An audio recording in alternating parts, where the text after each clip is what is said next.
यहाँलाई फेरि पनि स्वागत छ दिस मर्निङ लाइभमा हिमालय खबरपछि हामी गिरीश र म हामी आइसकेका छौं तपाईले मलाई मात्र देख्नु भएको छ गिरीशलाई देख्नु भएको छैन हाम्रा अतिथि आइसक्नु भएको छ हाम्रो अतिथि आज अस्ट्रेलियन एम्बेसडर टु नेपाल हुनुहुन्छ हर एक्सलेन्सी फेलिसिटी वोक हुनुहुन्छ तर उहाँलाई रिभिल गर्नु अगाडि उहाँलाई देखाउनु अगाडि उहाँको बारेमा हामीले तयार पारेको सानो भिडियो छ त्यो एकचोटी हेरौं अनि त्यसपछि उहाँसँग हामी कुराकानी गर्छौं फेलिसिटी भोल्क नेपालका लागि अस्ट्रेलियन राजदूत हुनुहुन्छ क्वीन्सल्यान्ड विश्वविद्यालयबाट साहित्य र कानुनमा स्नातक गरेकी भोल्कसँग department of foreign affairs and ट्रेडमा पनि काम गरेको अनुभव छ बंगलादेश र लाओसमा कूटनीतिज्ञका रूपमा समेत काम गरेकी भोल्क सन् 2021 देखि नेपाल आएर राजदूतको भूमिकासँगै कला साहित्य स्वास्थ्य तथा सामाजिक क्षेत्रहरूमा पनि उल्लेखनीय भूमिका निभाउँदै हुनुहुन्छ अनेकौं अवार्ड विजेता कथाकार तथा उपन्यासकार समेत रहेकी तिनै फेलिसिटी भोल्क हाम्रो अतिथि हुनुहुन्छ अतिथि आइसक्नु भएको छ Your Excellency, welcome to this morning live and good morning. Great, thanks to be here and namaste to everybody. So Girish, exciting. Yeah, very exciting. How do you feel in the morning, basically? How did your day start today? Okay, so because I knew I was having to string a sentence together here, I had to have a very strong coffee. I am not usually this functional at this time of morning. Oh, okay. So my credit to you that you both can do this so early in the morning. Sure, you're welcome. So that means you took a special exception to come to our show and in the morning, early morning, you know. So it's because I love your show so much that I'm doing this. Thank you. Have you watched our show before, though? I have. You have? So frequently. That's amazing. We had this connection, you know, so we were conversing before that, so she's going to say all the right things and we're also going to ask all the right questions. Not that it's scripted at all. But anyway, to take the conversation forward, you know, we have been hearing, you know, and seeing a lot of your posts on Instagram, and not necessarily Instagram, Twitter, X. And you are involved in so many things, you know, in Nepal. As an ambassador, you are visible and your contribution to Nepal has been immense. What drove you to come to Nepal in the first place? Well, I wanted to step back about 40 years almost. Okay.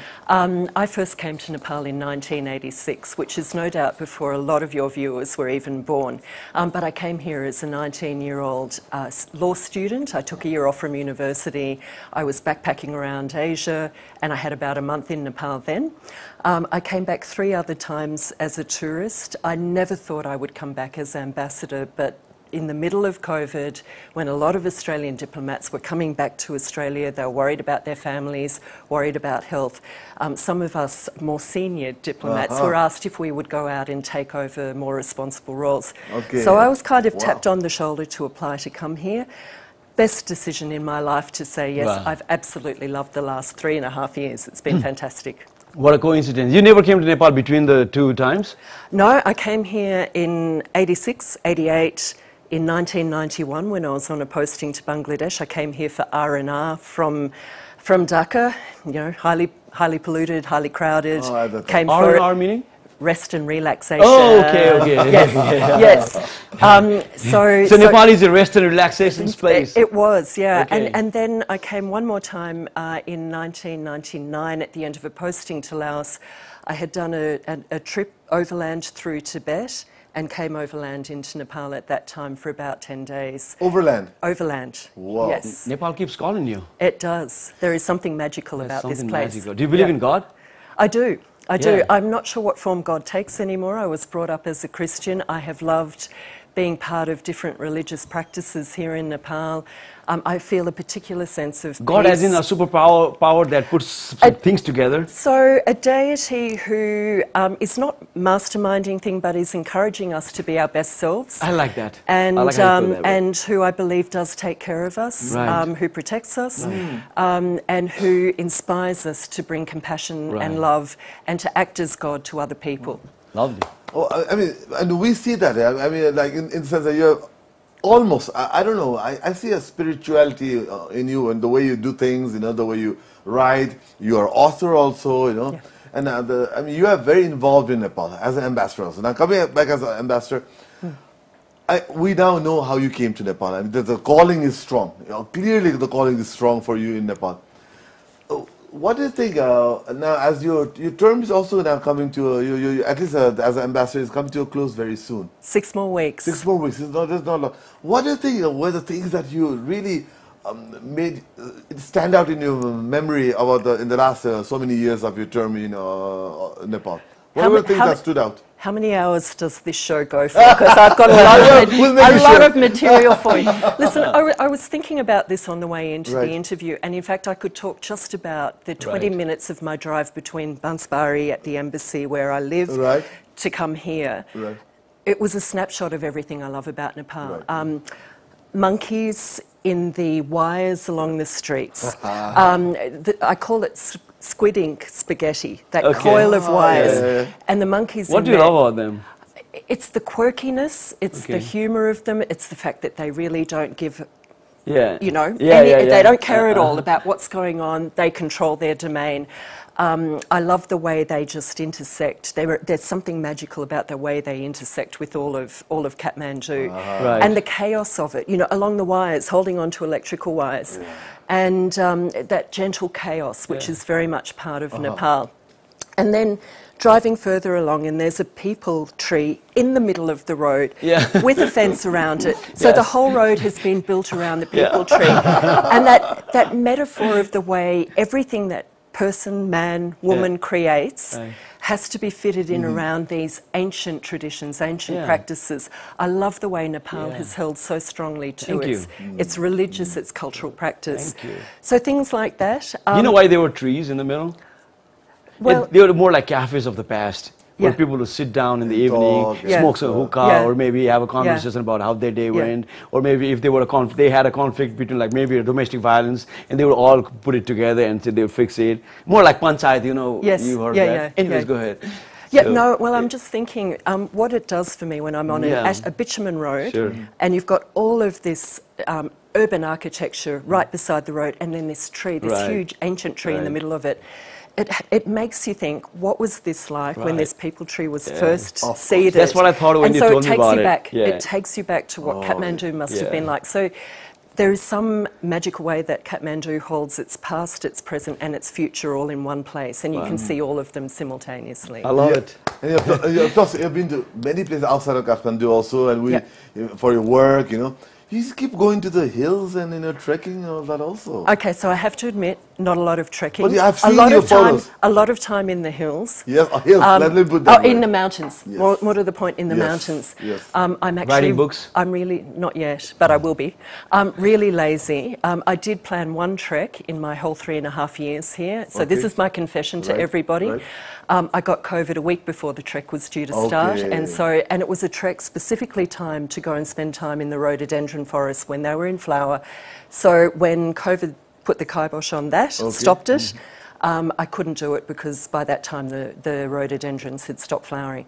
And I have not managed to find time to get back to trek again, but I do a lot. I do go to the mountains a lot, and it's to look at our development projects. There's the rhododendrons. But for development projects also that Australia is doing. So we have projects all across the country, every province, among every community, big and small.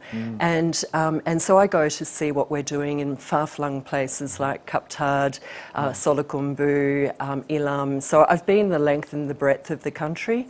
I think I've probably been to around 40 districts to look at specific projects.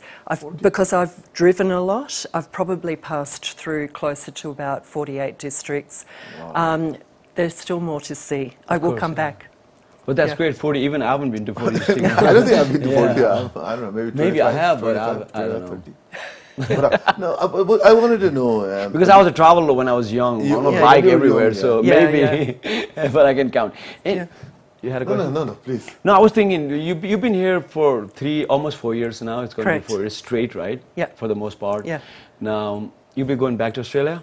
Yes. No gentle chaos. Painful order. Painful, boring, grey order. It's a beautiful country. I've been to Australia. It's a beautiful country. So it is a beautiful country, and particularly when you get outside of the city. The cities are vibrant. They're great too. Canberra is a planned city, and that's where I'll be going back to. It's our nation's capital. I have to say, even though it's our nation's capital, Nepali is the third most commonly spoken language in Canberra. In Canberra? where I come from. Maybe I've made a lot. I did a concert in Canberra, and I made a lot of. The concert was full of Nepalese, so I would imagine there's a lot. Hobart is also Hobart, Tasmania. Tasmania, huge Hobart especially. Nepali population. Nepali is second most spoken language I hear after really? English. Yeah, that's what I was told. And Nepali songs go trending in Australians YouTube. Yeah. Okay, so in Hobart, just have to mention, put in a plug for it, Nepal's first pub, so public bar in Australia is in Hobart, called the Chok. The Chok? Yes. Chok. Like Nepali Chok. Yeah, Crossroads. Crossroads. Yeah, sorry about my accent. Yeah, wow. Not the Chok. I had a Chok. Not Chok. I had a Chok, man. In the neighborhood, in the block, on my block types. Yeah. So, I mean, there's a lot of kind of hood attraction name for a pub. Yeah. But there is a lot of attraction to Nepali students that are going to Australia right now. I mean, as we already know, there's a huge number of the Nepali students in Australia. But sometimes we do hear about the difficulties that they go there and they come back because they're looking for jobs which are not legal. And what do you suggest? How should Nepali students look at Australia now with the new rules that are come about? What are the things we should think about as a family or even as a student who's planning to go to Australia? Yeah, listen, there has been a tightening of our rules. Yes. But at the moment, we still have 58,000 Nepalis who are studying in Australia right as I speak. Okay. And this will continue, but I think instead of the exponential growth we've seen, there'll be a bit of a plateau in the number of students who go to Australia, not just from Nepal, but globally. I think Nepali students on the whole have a fantastic experience in Australia, but only if they're well prepared. And so I'm grateful for your question, because I'd like to emphasise the importance of both preparing financially, psychologically, emotionally, for the whole experience. And tragically, there have been some instances where either, particularly during COVID, I think when people felt particularly dislocated, mental health issues came to the fore across the board, including for Nepali students. And so it's important to have good emotional structures in place. Because there's a huge Nepali community, it's easy to tap into that community and to maintain those connections. But if you go to Australia and you're not well prepared for the study, if you don't have the financial support, if you're having to work long hours and face a very rigorous education system, you end up becoming completely alienated from community because you have no time. So, I'd encourage students to think carefully about it, make sure you go with sufficient financial reserves, that you don't have to work excessive hours. You are allowed to work as a student in Australia up to 24 hours a week, which does help to cover costs, but be prepared. For families, I would recommend that they really maintain close connections with their daughters, their sons who are in Australia. Check in on mental health. Make sure the extended family network, because everybody has a relative in Australia, make sure that they're ready to provide support. And also, if anyone is going to Australia, please get swimming lessons before you... there've been a few tragic drowning deaths of Nepali students and others from South Asia who have gone into our oceans, very dangerous, without being adequately prepared, not knowing how to swim. It's the ocean currents are rips, so we call them rips. For a lot of Nepalese, when they see the ocean is the first exposure to the ocean, everyone wants to go to a beach. Everyone wants to get in the water, but even close to the shoreline, bad rips and really dangerous. Pull out in the ocean is really bad. We will have to take a break. But that was a very good conversation. We'll continue this. So we have a lot of things we haven't discussed with you also. I'm sure Girish also has some questions. अहिले हामी एउटा छोटो break लिन्छौँ. ब्रेकपछि हाम्रा अतिथि छ, हामी फेरि फिर्ता आइहाल्छौँ.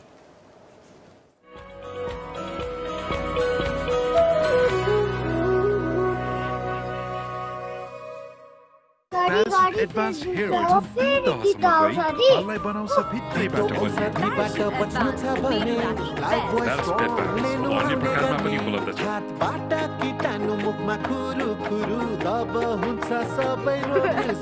त्यसैले लाइफ बोय स्ट्रङ यसले दिन्छ कीटाणुहरूबाट 100% स्ट्रङ्गर सुरक्षा. जम्सबाट बच्न अब पाउनुहोस् 100 ग्रामको लाइफ बोय साबुन मात्र रु 45 मा. तपाईको फेभरेट सनसिल्क स्याम्पू अब भयो अझै राम्रो. यसमा छ भाइटामिन्स, ओइल्स अनि प्रोटिनको एक्टिभ मिक्स, जसले दिन्छ तपाईलाई शाइनी, घना अनि सुन्दर कपाल. सुपर कपाल हरेक बार नयाँ सनसिल्क एक्टिभ मिक्स को साथ. अब सनसिल्क कन्डिसनरमा पनि उपलब्ध छ।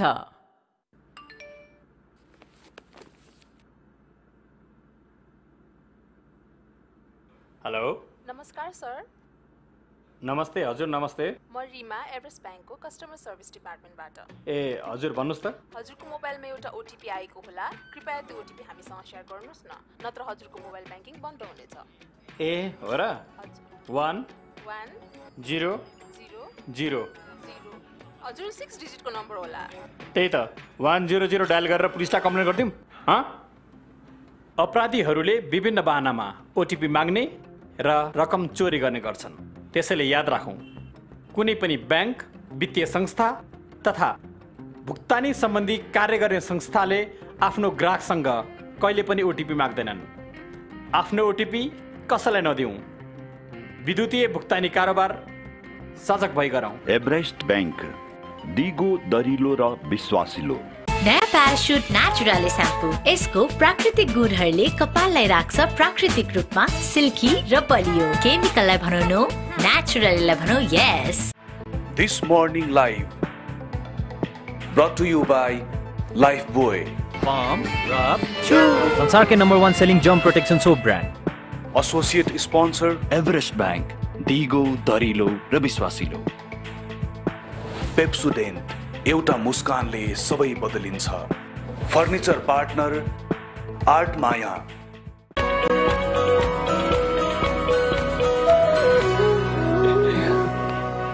Welcome back. तपाईँ हेर्दै हुनुहुन्छ this morning live on Himalayan television र हामीले आज गेस्टसँग राम्रो कुरा गरिरहेको थियौँ। If you been watching this programme since the beginning you already know who our guest is. हामीले अस्ट्रेलियाको बारेमा कुरा गर्दाखेरि अनि हामी विद्यार्थीहरूलाई हामीले के सजेसन दिन चाहन्छौँ र फ्यामिलीहरूलाई who's trying to move to migrate to Australia अरू पढ्नको लागि अस्ट्रेलिया जाँदै हुनुहुन्छ भनेदेखि हामी राम्रो कुरा गरेको थियौँ। स्टुडेन्टहरूलाई स्पेसली अब फ्यामिली नेपाल भएको फ्यामिली चाहिँ बेलामा कन्भर्सेसन गरिरहनु कि stay in touch with the family, किनभने उता पढिरहेको होला बच्चाबच्चीहरू। अनि पछि बच्चाबच्चीहरू पनि लाई पठाउनुभन्दा पहिला चाहिँ अलिकति फाइनेन्सियली इमोसनली सबै कुरा बुझारमा जानु। किन भन्दाखेरि धेरै काम गऱ्यो भने सोसलाइज गर्ने टाइम पाइँदैन। And we human beings are very social, we need to stay connected with other human beings. So make sure अलिकति एकदमै धेरै काम पढाइ काम मात्रलाई पनि अलिकति पैसा कम लिएर या त फाइनेन्सियल तपाईँले राम्ररी प्रिपेयर नभइकन जानुभयो भनेदेखि अल्दो 24 आवर्स लिगल पर्मिटको काम गऱ्यो तपाईँले बढी काम गर्नुपर्छ। त्यसले गर्दा स्ट्रेस हुन्छ एन्ड द्याट स्ट्रेस बढ्दै तपाईँलाई एङ्जाइटी हुनसक्छ, मेन्टल हेल्थमा तपाईँको इस्यु आउनसक्छ। सो मेक स्योर तपाईँ सोसलाइज गर्ने टाइम पनि प्रिपेयर गरेर जानुपर्छ। किन भन्दाखेरि as human being we are social. So त्यही हो। त्यहाँ पाएन भनेदेखि एटलिस्ट फ्यामिली मेम्बर्स पनि छोरा राम्रो छ भनेर फोन गर्नुहोस्। किनभने यो kids might be struggling too busy but they want to talk to somebody, you know, they want express how the life is going with somebody, so make sure you give time to the family. So welcome back to the show again. We just summarized what the conversation was earlier. I actually understood a fair bit of that. Yeah, I wanted to summarize this because this is very important. You know, although all the things that you've been doing to Nepal, the value that you've been adding to Nepal is amazing. We want to, of course, cover all of that also. But at the same time, this is very important because a lot of young people are going there and they will come back, or, you know, we need them to come back and so they can have an impact on us. You know? If I was going to deliver one message to Nepali students, it's please do come back. Like, I think it's fabulous to get that overseas experience, study the work, make the networks, bring all of that back to Nepal, use all of that to contribute to Nepal's development. We love our Nepali students. We also love our Nepali migrant community. It now numbers around 180,000 Nepalis who've made Australia their home. Fastest growing migrant community, our 9th largest migrant community, and beautifully integrated in Australia. We love the festivals, the cultural diversity that Nepalis bring. Are they a good community? Is Nepalese a good community? They're very, very highly regarded, and there's a very deep affection for the Nepali community. We'd love to hear that. And I like to see it grow, but I also really want to see Nepali students coming back to Nepal because it worries me about the exodus of young people from Nepal. Nepal is missing out on that. No, you went to further studies in Australia. He came back. I was in Australia for 9 years. I was there just I went to school in the US. I came back. Poster boy. Poster boys. No, but I was just there in April also. But I want Your Excellency, I just wanted to talk a little bit more now also about the work that you're doing in Nepal, the embassy and the embassy's collaborators. What are the areas that you have really focused on in Nepal in terms of development support and other associated work? Yep. So we have a development program that's worth around $28 million a year. It's not one of the bigger programs here, but we believe that it's a quality program. And it's a quality program because it aligns closely with the priorities of Nepal's government and particularly the pillars of the constitution. And I would focus on federalism and on inclusion as two key pillars. So our flagship program is supporting the rollout, the implementation of federalism, clarification of roles, responsibilities across 3 tiers of government. I realise this is a much contested area in Nepal's politics, and we're hearing a lot about that at the moment. But moving to inclusion, I think particularly for me as a female head of mission, and the 4th female head of mission Australia has had here, I've really wanted to focus on gender equality and women's empowerment as part of my legacy here. And inclusion is at the heart of everything that we do in our development program. So not just gender equality, but disability inclusion is crucial. In fact, the last time I was in this room was when I was here with Dr. Sunita Malaku from Autism Care Nepal Society, and we were having an interview about the importance of embracing neurological diversity, supporting people with neurological issues, understanding more about autism. So that's been very much a key feature of the work that we do here across the board. Is there any, sorry, I just want to follow. Are there areas you think you should be doing more from your point of view? I know your term is coming to an end, but then the continuity is there to do more work. Are there areas that you think you should be focusing more on for Nepal? So I think one area that we're undercooked on, I would say, is in the commercial diplomacy space, the trade and investment. Now, that's not a traditional development area, but I do think that there's an imbalance in our trading relationship. So earlier this year, we signed a trade and investment framework arrangement, and that will underpin, I hope, growth in trade and investment. But back to the development space, another area that we do focus on is climate change and climate resilience. Critical area. I think across the board, all of us need to step up and do more to build a more climate resilient Nepal, to build the capacity of people to adapt their livelihoods in a fast changing environment, climatic environment. We need to preserve this third pole. We need to reduce global emissions so that less damage is done to Nepal. We know that almost 2 billion people rely on Nepal and its water resources. So we must protect Nepal, we must protect the cryosphere. I think all of us need to do more work in that area. So you were going to ask something else. No, I had a lot of questions. You had a lot of questions. No, my questions are more based on for the younger people, what they can learn. Because Nepalese young people, in many cases, they lack role models. So you, being a role model, what are the things that you would recommend for young people to look like after, for like career-wise? In Nepal. In Nepal. In Nepal. So I first have things you would wanna like maybe that we've been missing out that we need to know. Yeah, so I think my first message is probably to Nepal's leadership, if you don't mind, because I know this is directed to young people. But I think young people here, what I've seen is they lack hope. And they lack hope because they don't feel that they have a place in the polity, in political decision making, and they lack hope because they don't see policy being implemented that gives them opportunity. So I would encourage Nepal's leadership to really focus on developing opportunity and giving a voice for young people, because how else would you keep your young people here? But to the young people who are here, I see immense opportunity in entrepreneurship, in working maybe outside of formal government structures, but looking for those creative opportunities for a startup. ICT opportunities, tourism. I recently had the pleasure... What did you say the first one was? Information technology. Oh, IT, okay. Yep, so IT. One of the things that I really loved doing recently was being toured through the Incessant Rain studios, animation studios. Animation. And I mean, state-of-the-art facility, globally connected, a range of several hundred young people, many women involved in AI, in CGI, in working on animation for huge productions out of Hollywood, Bollywood, everywhere.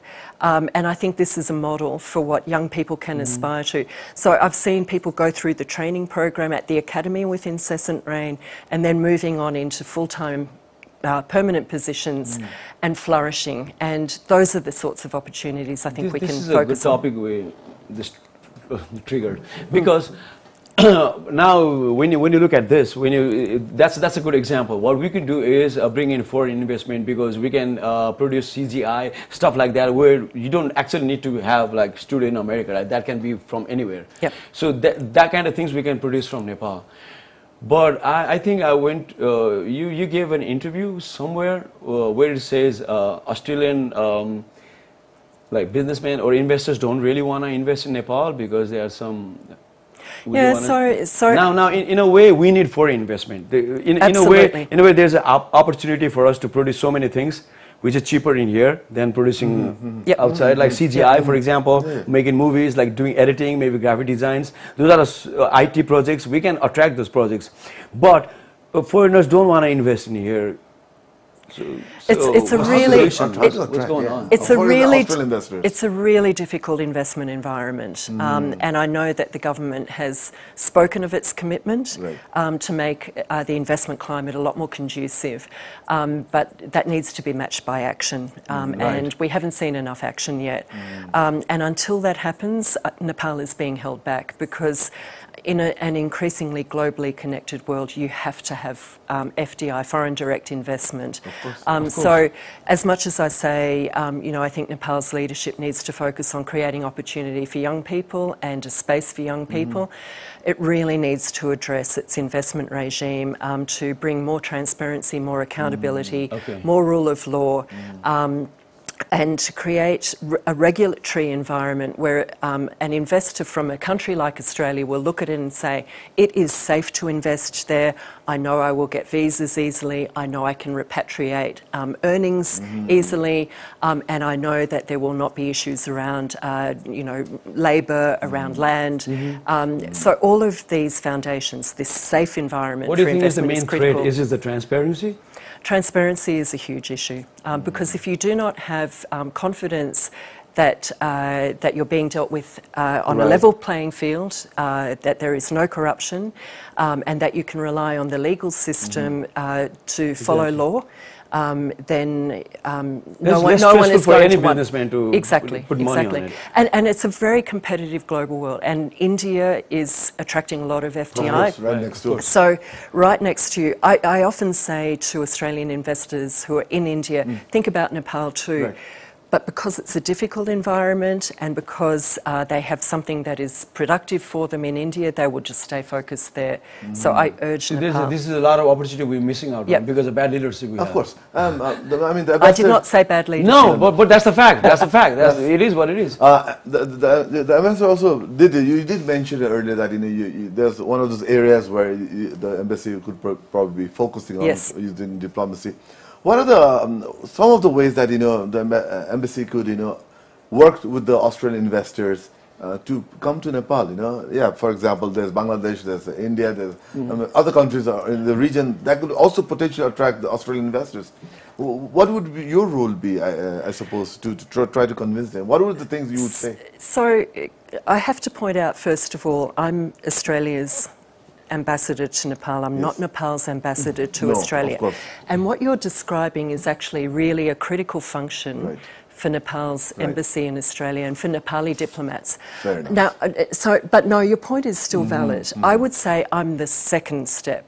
The first step has to be taken by Nepali diplomats and the Nepali business community, because Nepal needs to sell itself to a country like Australia. So I work closely with Nepal's ambassador to Australia, Mr. Kailash Pokhrel, and we regularly talk about the way we can promote opportunity. But bringing messages to the Australian business community comes out of the embassy, and then I take over and I provide opportunity here, and I also try to sell the opportunity once that first step has been taken. So the Australian ambassador from Nepal, he represents Nepal. Okay, one last question I have on the investment side. So when say, for example, a foreign investor, they want to invest in Nepal, do they look at the work safety also? Because I see in Nepal we don't practice work safety at all. Listen, it's even an issue for us at our embassy. We have a compound where we have 3 residences, our chancery, the embassy building, grounds.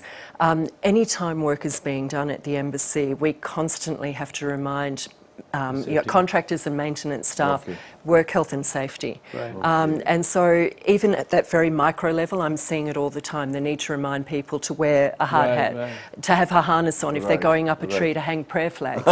And so I see it all the time out on the streets, I see it at the embassy.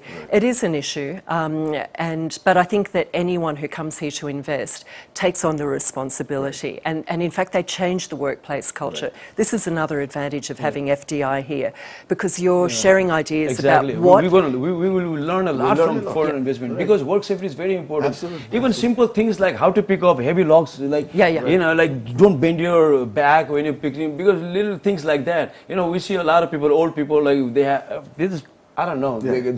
So we will. We'll take this conversation. We'll keep on conversing. We'll have to have a short break. We'll take a short break, and then फेरि हाम्रो अतिथिलाई लिएर हामी फेरि फिर्ता आउँछौँ. अहिले छोटो break.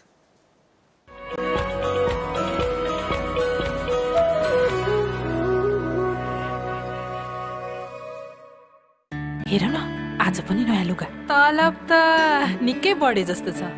तलब पनि पहिलाकै हो अनि लुगा पनि. यो लुगा धोएको ऋण मात्र नयाँ हो. नयाँ ऋणको ब्राइट लक टेक्नोलोजीले गर्दा लुगामा सधैँ नयाँ जस्तै चमक रहन्छ. लुगामा नयाँ जस्तै चमक ल्याउन पैसा बढी हैन, रोजाइ सही हुनुपर्छ. नयाँ ऋणको ब्राइट लक टेक्नोलोजीले तपाईको लुगालाई दिन्छ नयाँ जस्तै चमक. नयाँ ऋण अब ब्राइट लक टेक्नोलोजीको साथ नयाँ जस्तै चमक. एडभान्स हेयर ओइल तहसम्म बनाउँछ भित्रैबाट अन्य प्रकारमा पनि उपलब्ध छ.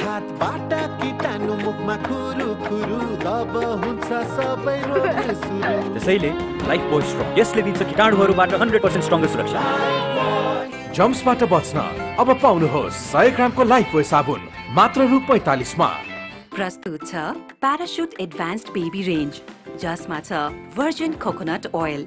यसले शिशुको कोमल स्किनलाई सफा गरी पोषण दिन्छ. प्याराशुट एडभान्स्ड बेबी, तपाईको बेबीको ग्रोथ पार्टनर. जम्सबाट बच्न अब पाउनुहोस् 100 ग्रामको लाइफ बोय साबुन मात्र रु 45 मा.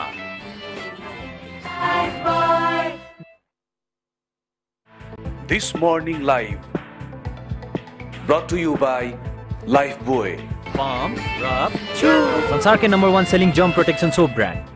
एसोसिएट स्पोन्सर एभरेस्ट बैंक, दिगो, दरिलो र विश्वासिलो.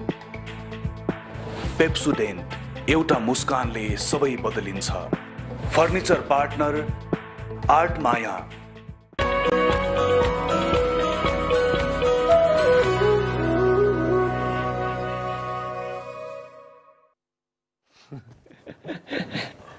यहाँलाई फेरि पनि स्वागत छ दिस मर्निङ लाइभमा. हामी अस्ट्रेलिया एम्बेसडर्स हामीहरू कुरा गरिरहेका छौँ र हर एक्सेलेन्सी फेल्सिटी भोग्स हामीसँग हुनुहुन्छ. र again welcome back to this programme. To the short break and it's been wonderful conversing with you. There's a lot of things that we're discussing. There's a lot of topics coming out, you know. But one thing you pointed out, you do work in tandem with our Nepali ambassador in Australia, and you work together. I was there in Australia recently, just last March, April. And what you said, there's so many Nepalis there and they're doing such good things. But what I felt, and this is my feeling, you know, and then maybe that's something you can add on upon. Nepalis are doing good in Australia. I can see that. Majority of them have some good businesses, you know.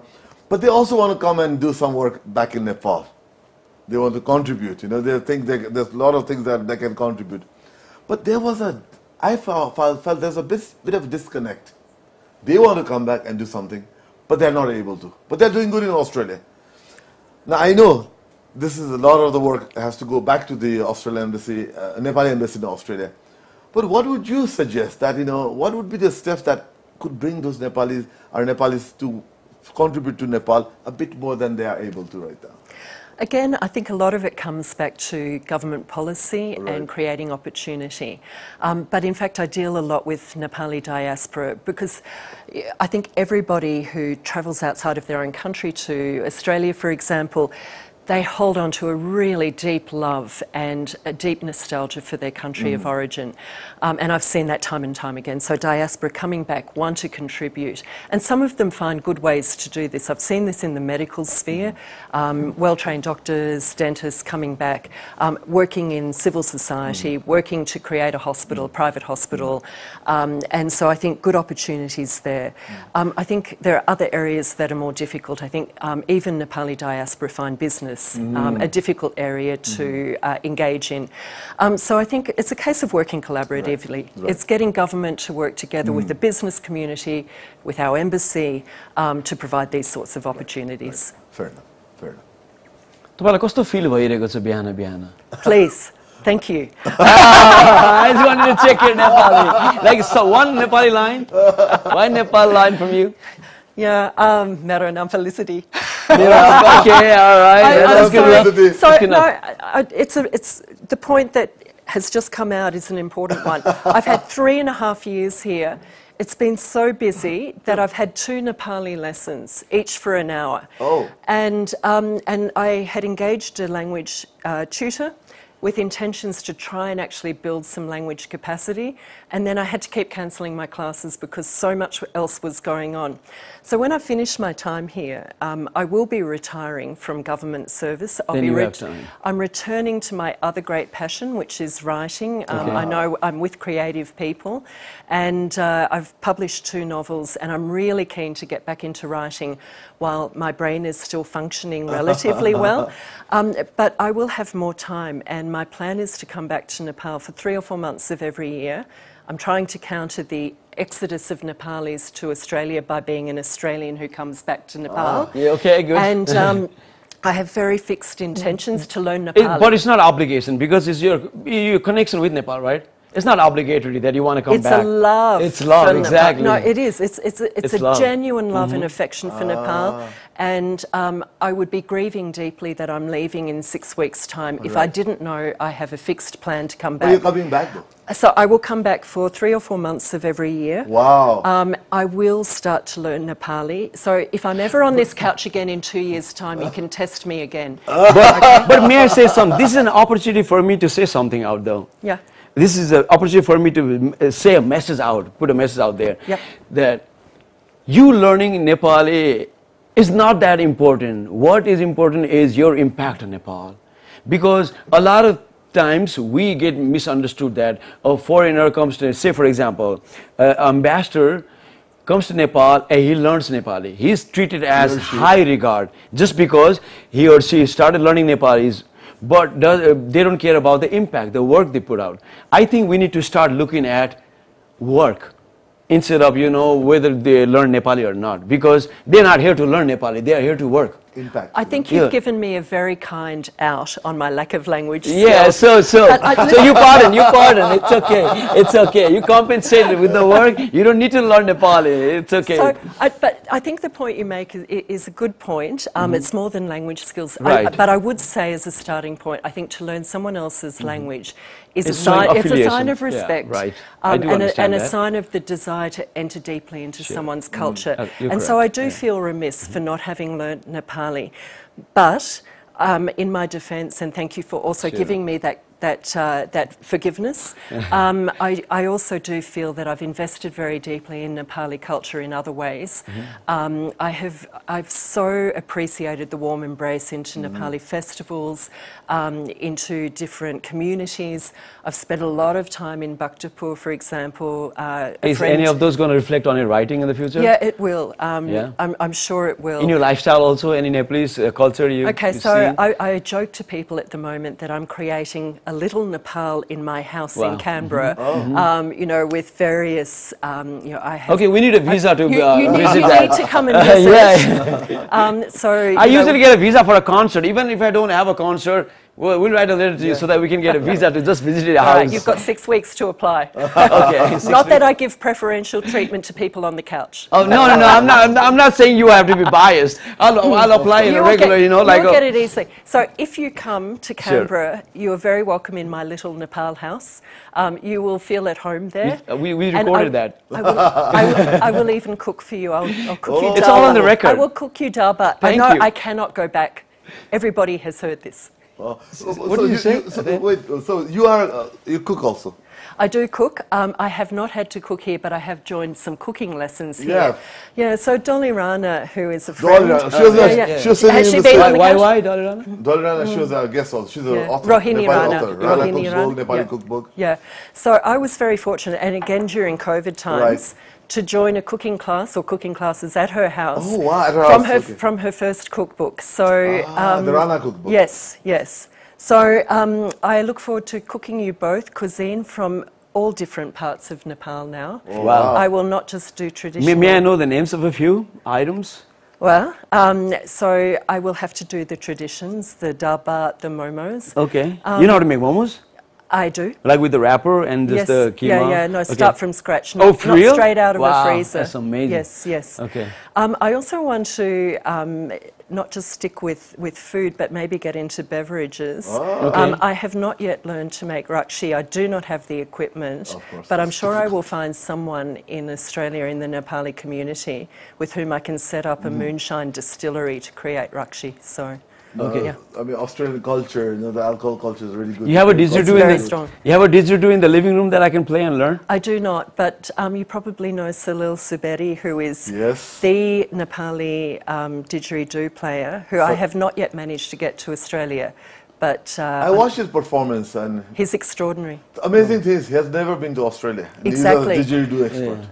But what's also amazing, and this is part of the magic of Nepal, is the whole notion of playing the didgeridoo came to him in a dream. And in Indigenous culture in Australia, dream time and the way dreams influence ourselves, our consciousness, is so critical. And so I find the story of him actually having a dream about a didgeridoo, this really beautiful bridge. Did he make his own didgeridoo, or did somebody from Australia brought it for him? Or maybe bought it from a foreigner who was in... No, I think, and he will correct me if I'm wrong, but one of the stories of one of his didgeridoos is that in Tamil he passed a music shop and he saw a didgeridoo there, which I think had been ordered for someone else, and they decided not to proceed with it, and he ended up buying it, and that set him on his course of being effectively a traditional Australian musician. I like the sound of it. I'm sure it has some, spiritual... it's deeply resonating. It has some brain waves. The vibe of it. The vibration, right? The vibration, the hollow... I'm sure it certain kind of brain waves that, does something to us. Yeah, I mean, in the same way, last night I had the privilege of being with Ani Choying Droma in her small living room where she's practicing with a group of musicians, including some from the Nepali band 1974 AD, so Sanjay Shrestha, Manoj Singh, and then two other musicians. So they're preparing for concerts in China, in Malaysia, and Cambodia. You close your eyes when you're listening to them practice, and it's more like a concert than a practice. They're so exquisite. But that vibrational energy, I had gone there tired, a bit worn because there's a lot going on in the last few weeks of my time here. And I came away from it completely refreshed. I could have stayed up for another 4 or 5 hours because something about that energy, that resonance, that frequency of listening to her singing mantras, and then the musicians as well, the Bansuri, it's just exquisite. There's a lot of things going on usually. A lot of things goes on in that kind of a setting because it's not just the sound waves. It's just a lot of people doing harmony at the same time. It's a beautiful thing. Like a set of people, like 20 people, 10 people talking on the same zone, trying to get the same energy. It's a different feeling. So one of the things I miss from my childhood and my time at school and even at university is I used to sing in choirs. And because life is, I planned to join the Kathmandu chorale when I came here, but again, it was during COVID, and so they weren't meeting, and then I got too busy. And I will look forward to going back and singing in community choirs because there is something very special about the energy that you've just described. It's unlike a sporting field where you're in competition. With music, you are creating unity and harmony. You're not working against other people, you're working with them. I think it's deeply healing. And particularly at the moment, there are so many fractures in our world, in our communities, to come together around music in that way, very, very important. When few people, not just you, it's a group of people trying to do something together, It's different. It's love. And that was that's what music is. Of course. Absolutely, and was the pleasure sitting in Annie's living room last night, like a completely joyous experience to see five people performing together and creating something of such beauty and deeply spiritual as well. And you cannot but help feel joyous as a result, and you see the joy on the faces and you feel it so deeply. We'll keep talking. We'll have one last break. So हामीहरु छोटो ब्रेकमा जान्छौँ. Break पछि अरु कुराकानी गर्न हाम्रो अतिथि छ, फेरि आउने छ. छोटो ब्रेक. कतै नजा.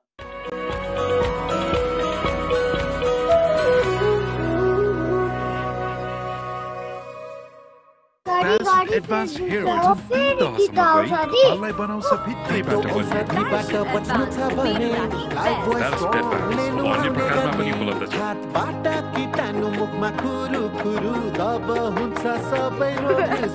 त्यसैले लाइफ बोय स्ट्रङ यसले दिन्छ कीटाणुहरूबाट 100% स्ट्रङ सुरक्षा. जम्सबाट बच्न अब पाउनुहोस् 100 ग्रामको लाइफ बोय साबुन मात्र रु 45 मा. नयाँ प्याराशुट नेचुरल स्याम्पू. यसको प्राकृतिक गुणहरूले कपाललाई राख्छ प्राकृतिक रूपमा सिल्की र बलियो. केमिकललाई भनौँ नो, नेचुरललाई भनौँ yes. This morning live brought to you by Lifebuoy. Palm, rub, chew. संसार के number 1 selling germ protection soap brand. Associate sponsor Everest bank. दिगो, दरिलो र विश्वासिलो. पेप्सोडेन्ट. एउटा मुस्कानले सबै बदलिन्छ. Furniture partner art Maya.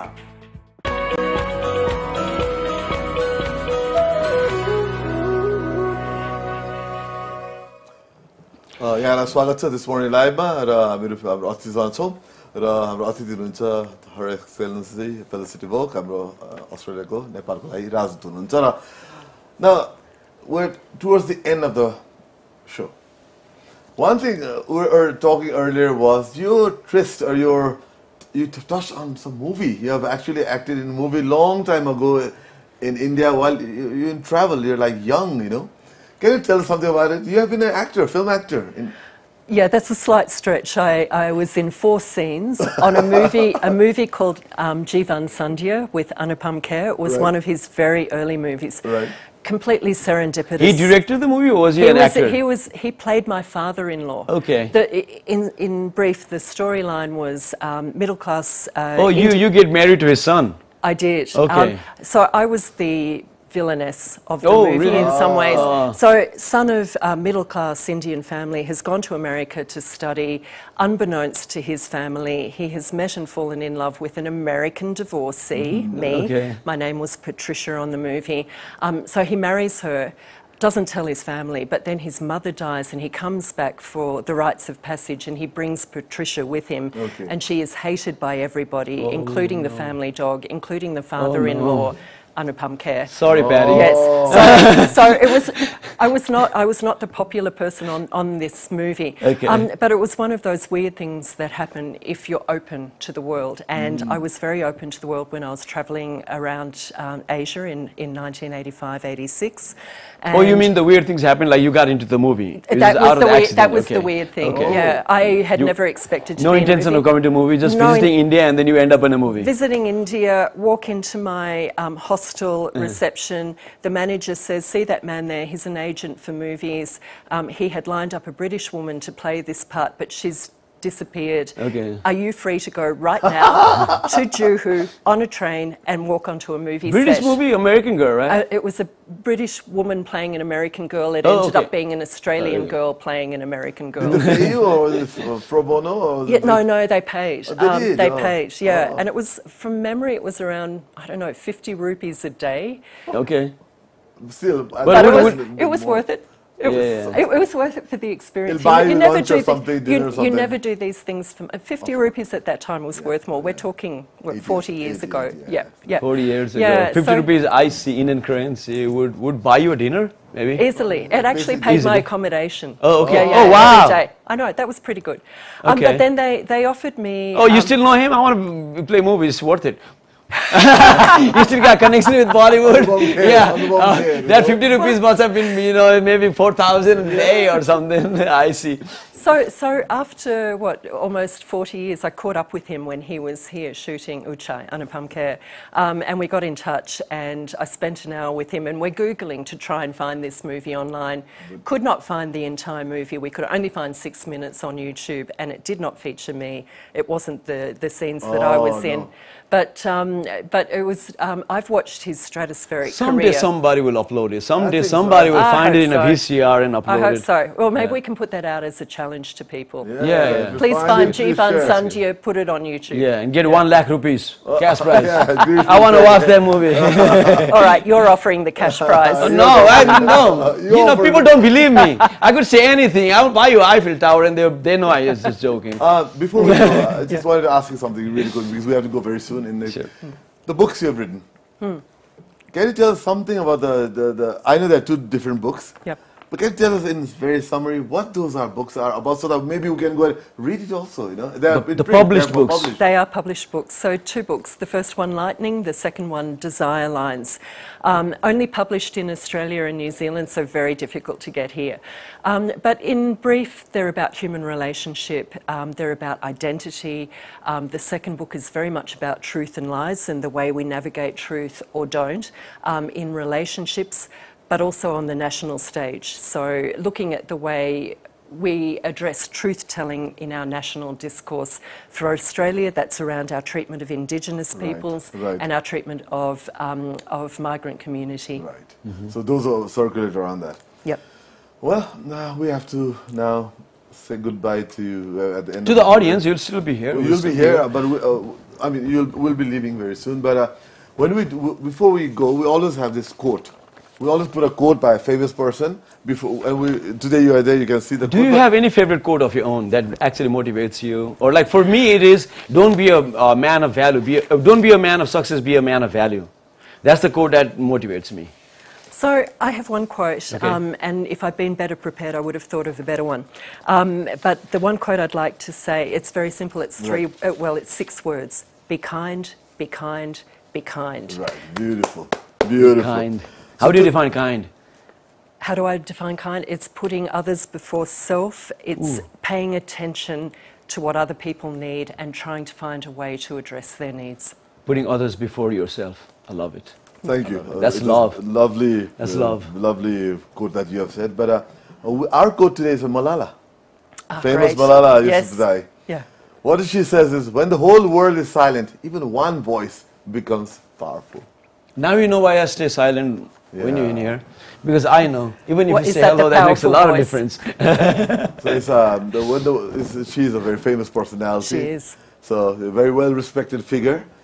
Today also is a Malala Day. Yes. Yeah, they celebrate Malala Day today. Thank you for having a woman's quote. Exactly. The day that I joined you. That's I really appreciate it. And a very powerful woman. She is such a powerful woman. What a story. I would also like to thank you for what... You got some of her in you. We all have some of each other in us. I think we are all one, but I'm very pleased if I have some of Malala in me. Yeah, because of the conversation we've had in today's show, you've also been talking about women's equal rights and, you know, fighting for their rights, and Thank you for being in Nepal and all the contributions. Please have a seat. But thank you very much for coming to the show, and thank you for the contribution you have done for Nepal. It's amazing, and we wish you best of luck moving forward. Much. And looking forward to seeing you back in Nepal in a different form. I'll see you here in 2025. Will do. And sorry for making you dance, like stand up, sit down, like all the dance towards the end. That's what we expect from you. Okay, thank you. Thank you so much. Thank you. Daniel, Girish, yes, sir. Thank you very much, and have a good day. Thank you everybody for watching. Be kind, be kind, be kind.